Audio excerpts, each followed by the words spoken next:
Olá, eu sou o Slupco, praxeologista, e hoje a gente vai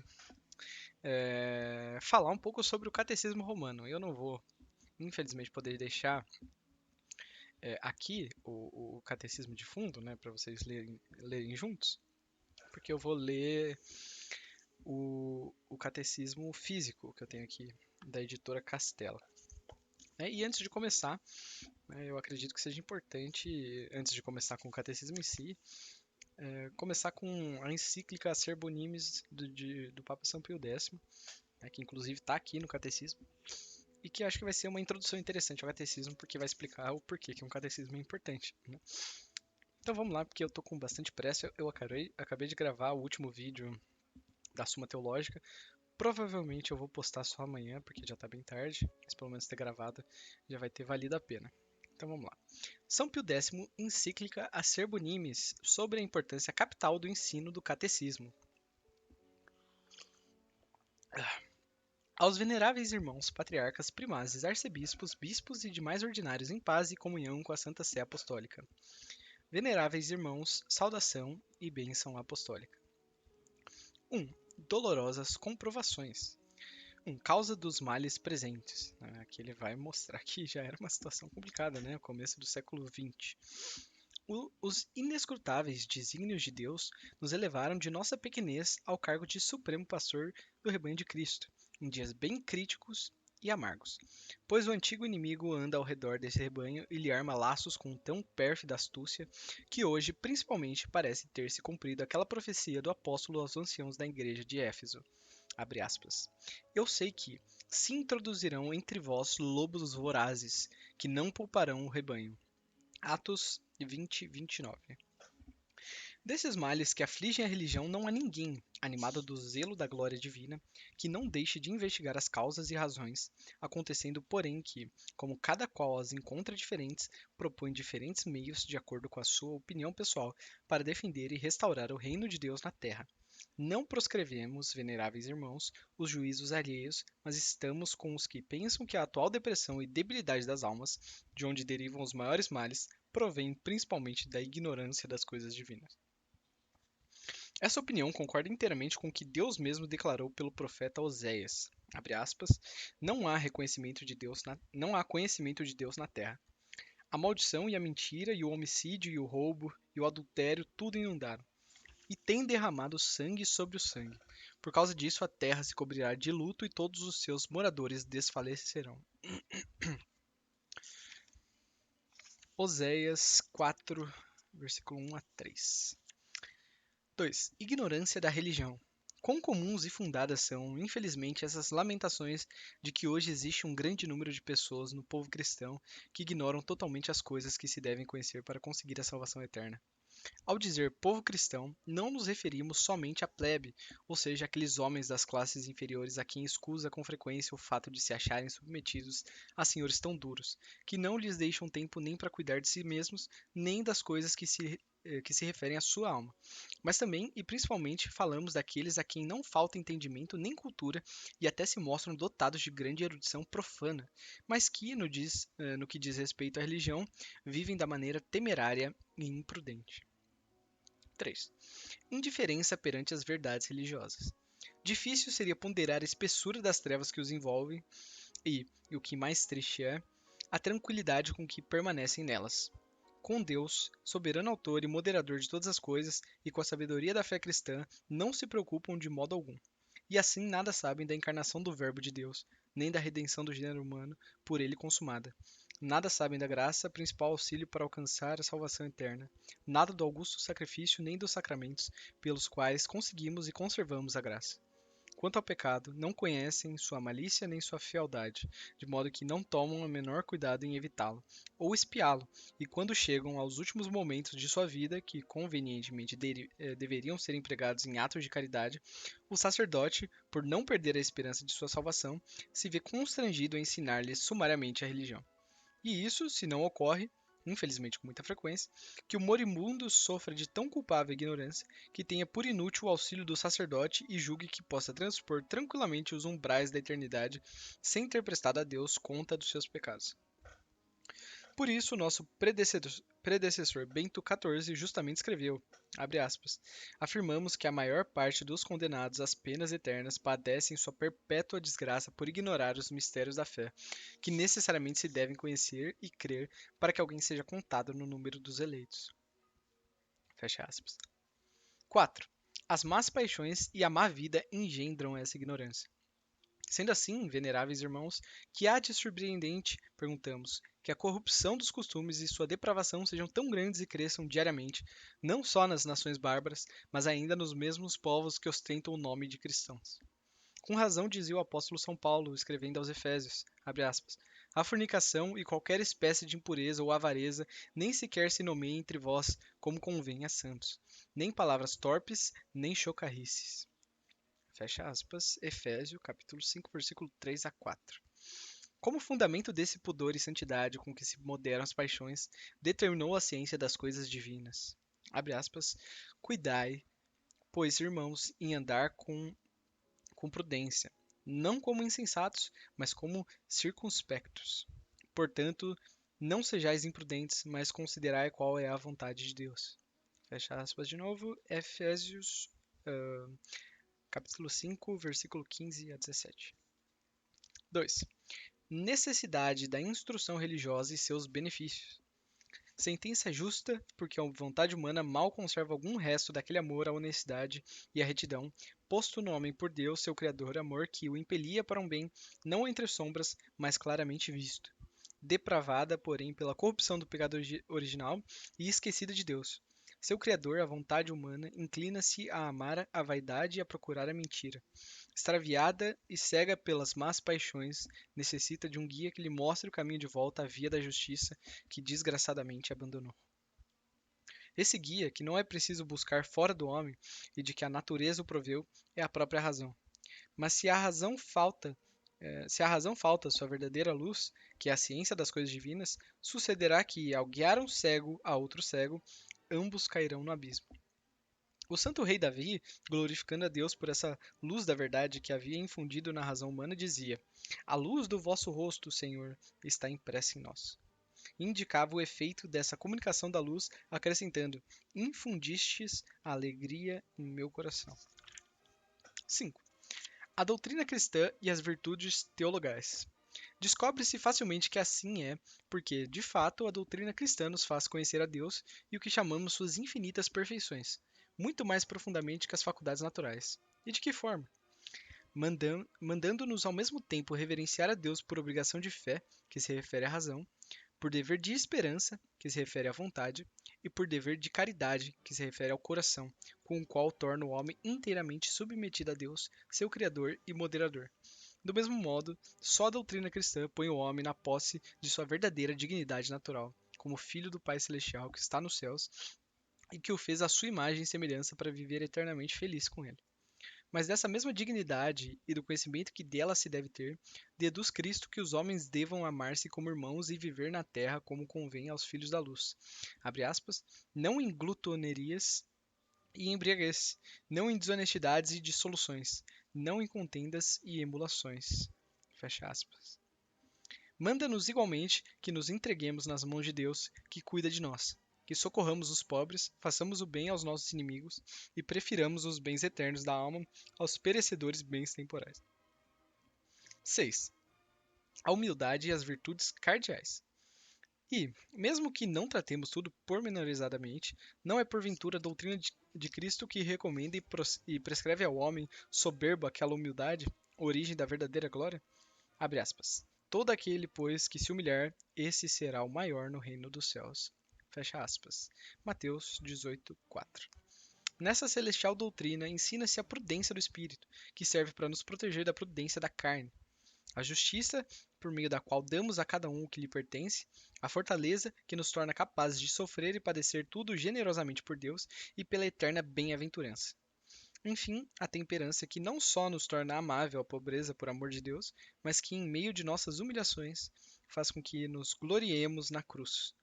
Depois, graças à sabedoria cristã, não só nossa inteligência recebe a luz que nos permite alcançar a verdade, mas até a própria vontade se enche daquele ardor que nos conduz a Deus e nos une a Ele pela prática da virtude.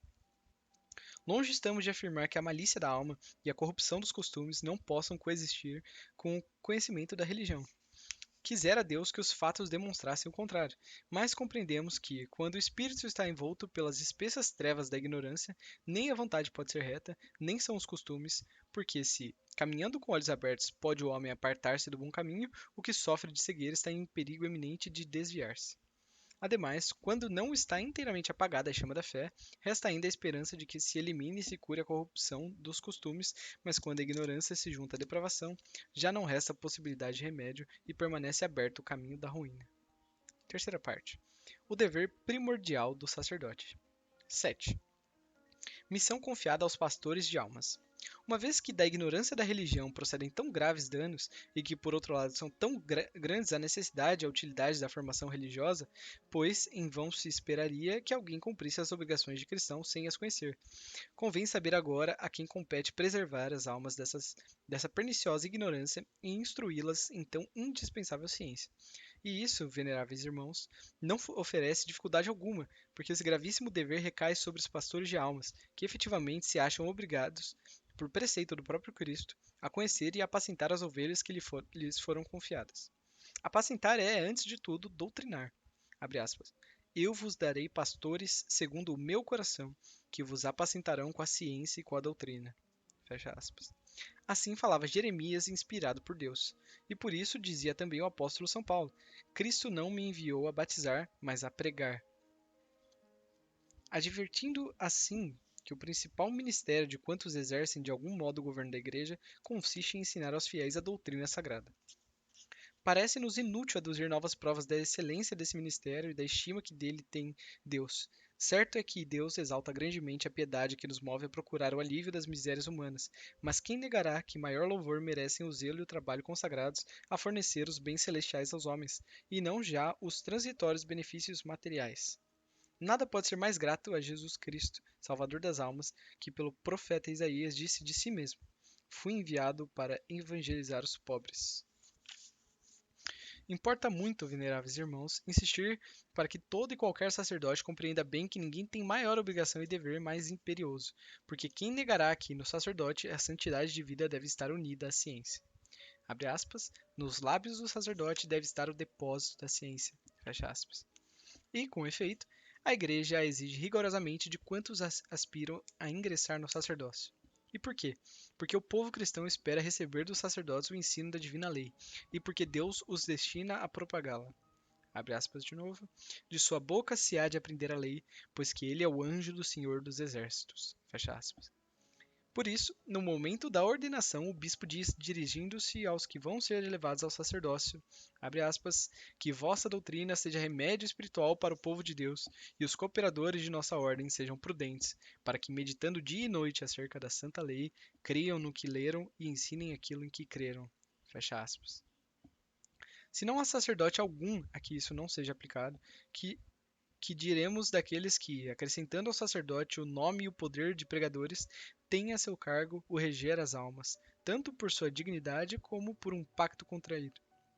Esses devem ser colocados de algum modo nas fileiras dos pastores e doutores que Jesus Cristo deu aos fiéis, abre aspas, para que não sejam mais meninos flutuantes e levados, ao sabor de todo o vento de doutrina, pela malignidade dos homens, pela astúcia dos que induzem ao erro, mas praticando a verdade na caridade, crescemos em todas as coisas naquele que é a cabeça, Cristo. Fecha aspas. Por isso, o Sacrosanto Concílio de Trento, falando dos pastores de almas, julgou que a primeira e a maior de suas obrigações era de ensinar o povo cristão. Dispôs, em consequência, que ao menos nos domingos e festas solenes dessem ao povo instrução religiosa e durante os santos tempos de Advento e Quaresma, diariamente ou ao menos 3 vezes por semana. E não só isso, porque acrescenta o concílio que os párocos estão obrigados, ao menos nos domingos e dias de festa, a ensinar eles próprios ou por meio de outros às crianças as verdades da fé e a obediência que devem a Deus e a seus pais. Igualmente manda que, quando tenham de administrar algum sacramento, instruam acerca de sua natureza os que o vão recebê-lo, explicando-o em língua vulgar e inteligível. 4. Definição, defesa e elogio do ensino catequístico. Em sua Constituição Etsi Minimi, nosso predecessor Bento XIV resumiu essas prescrições e as precisou claramente, dizendo: Abre aspas, duas obrigações impõem principalmente o Concílio de Trento aos pastores de almas. Uma, que todos os dias de festa falem ao povo acerca das coisas divinas. Outra, que ensinem aos meninos e aos ignorantes os elementos da lei divina e da fé. Fecha aspas. Com razão, este sapientíssimo pontífice distingue o duplo ministério, a saber, a pregação, que habitualmente se chama explicação do evangelho, e o ensino da doutrina cristã. Talvez não faltem sacerdotes que, movido pelo desejo de poupar a si mesmos trabalho, criam que com as homilias satisfazem a obrigação de ensinar o catecismo. Quem quer que reflita descobrirá o erro desta opinião, porque a pregação do evangelho está destinada aos que já possuem os elementos da fé. É o pão que deve dar-se aos adultos. Mas, pelo contrário, o ensino do catecismo é aquele leite que o apóstolo São Paulo queria que todos os fiéis desejassem avidamente, como as crianças recém-nascidas. Este ofício de catequista consiste em colher alguma verdade relativa à fé e aos costumes cristãos e explicá-las em todos os seus aspectos. E como o fim do ensino é a perfeição da vida, o catequista há de comparar o que Deus manda fazer e o que os homens fazem realmente. Depois disso, e extraindo oportunamente algum exemplo da Sagrada Escritura, da história da Igreja ou das vidas dos santos, deverá aconselhar aos ouvintes, como se a indicasse com o dedo, a norma que devem ajustar a vida, e terminará exortando os presentes a fugir dos vícios e a praticar a virtude. 8. Tarefa que não agrada às paixões. Não ignoramos, em verdade, que a tarefa de ensinar a doutrina cristã não é grata a muitos, que a consideram insuficiente e talvez imprópria para atrair a estima popular. Mas nós entendemos que semelhante juízo pertence aos que se deixam levar pela leviandade mais do que pela verdade. Certamente não reprovamos os oradores sacros que, movidos por sincero desejo da glória divina, se empenham na defesa da fé ou em fazer o panegírico dos santos. Mas seu labor requer outro, preliminar, o dos catequistas.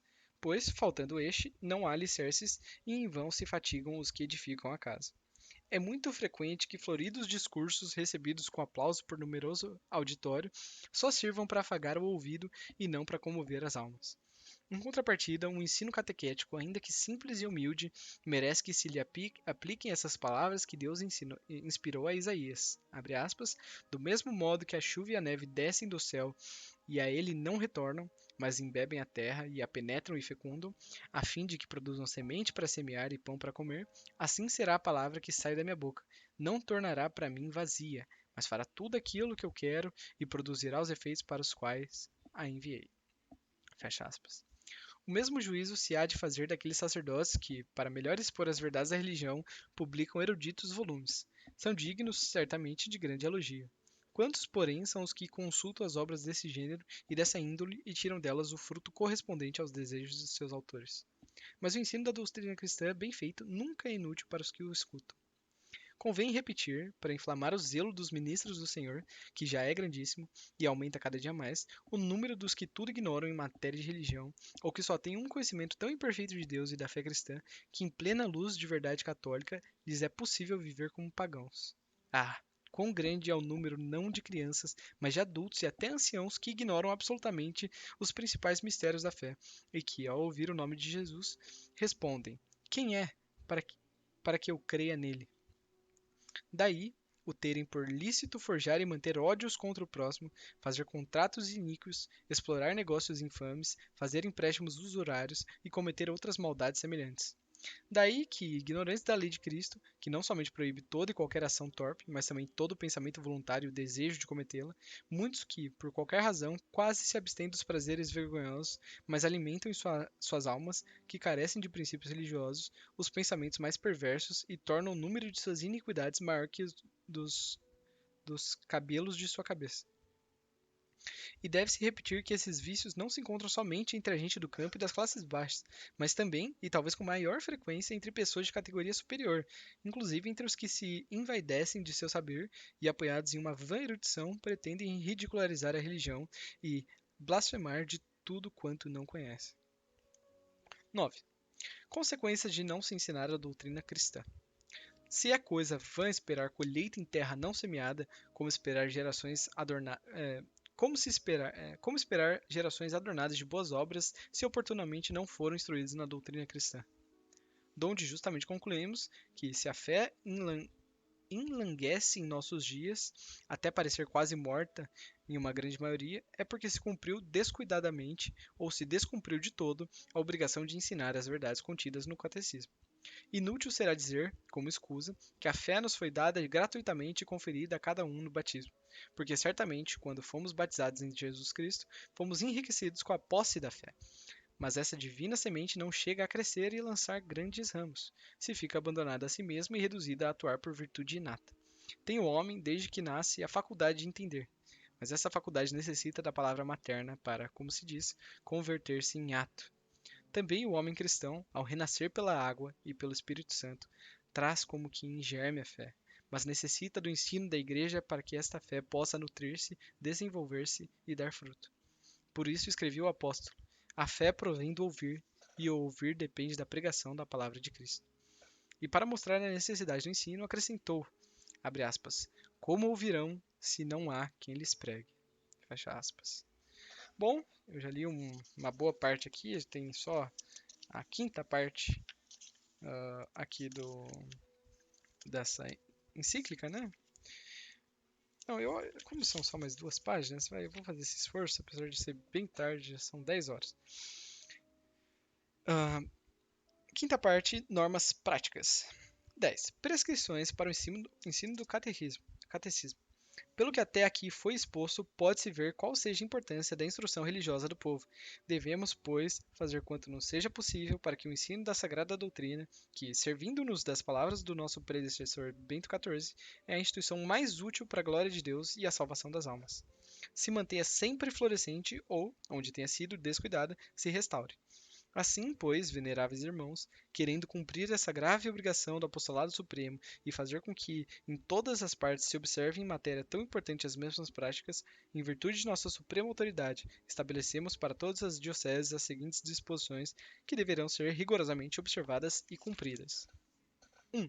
Todos os párocos, em geral, quanto exerçam a cura de almas, hão de ensinar a todos os meninos e meninas, com base no catecismo, durante 1 hora inteira, todos os domingos e festas do ano, sem excetuar nenhum, aquilo em que devem crer e praticar para alcançar a salvação eterna.